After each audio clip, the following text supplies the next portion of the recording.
Born in 1975, Mohammed Ghulam Dewji is a Tanzanian entrepreneur, philanthropist and former politician.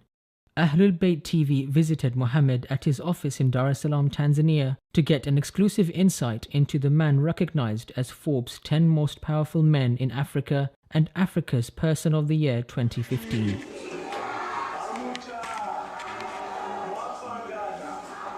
Mohammed, thank you for joining us. Can you tell us about your background, where you were born? Did the place where you grew up have any influence on who you are today? So I was born in a small town in central Tanzania called Singida.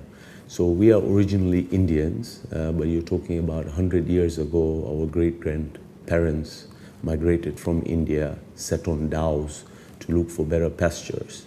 They ended up in Africa and then went inland.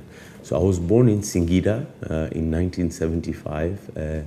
I'm one out of 6 in the family, my sister Sabira, and then it's me, Mohammed, Ali, Hassan, Hussein, and Fatima.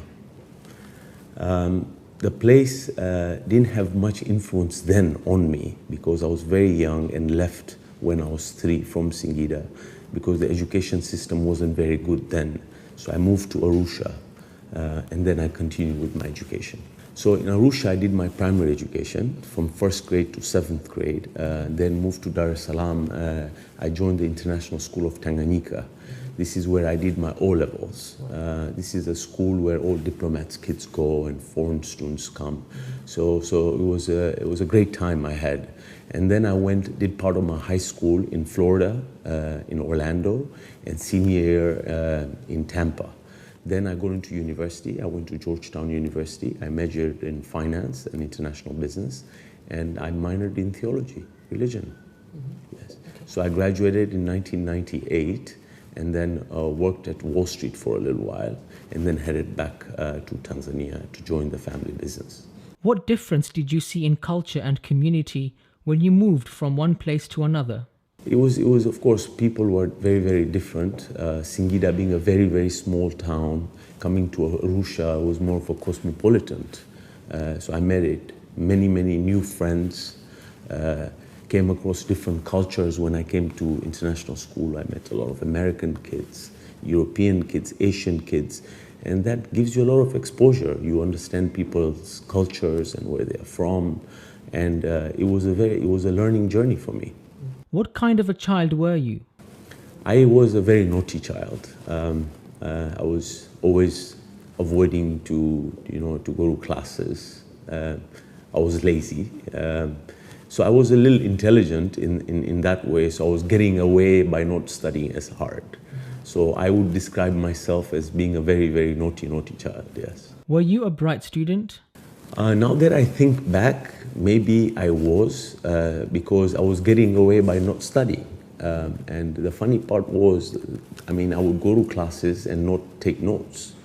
And during that time, we never had photocopies, so when the exams would come near and I had friends who I helped out in many other areas, in social areas, and if they got bullied, I would always defend them.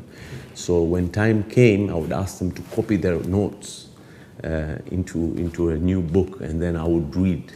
And I was a top 10 student in a class of 30, 35. So considering I wasn't studying, I think I did quite well. Mohammed, tell us things that most people do not know about you. Okay, so one thing that people do not know, that I went through a really tough time during my primary education where when I would do things wrong, my teachers used to hit me. Now, looking back, I don't know whether it was legal or not, but I didn't care much because a lot of us who were not doing the right things were getting beaten by our teachers. So I got a lot of punishment. That's number one that I've never spoken about. Maybe it's reflected well in my life. But 2, I tried to climb Mount Kilimanjaro and I failed to get to the top. So my guide was saying, since we were the first, it's like, oh, but I can get you a certification that you have reached the top of Mount Kilimanjaro. But I said, but I didn't get there, So that was number 2. And number 3, that I was born at home on a table. So out of my whole family, I was the only one that never made it to the hospital. My mom had an 18-hour labor, had an umbilical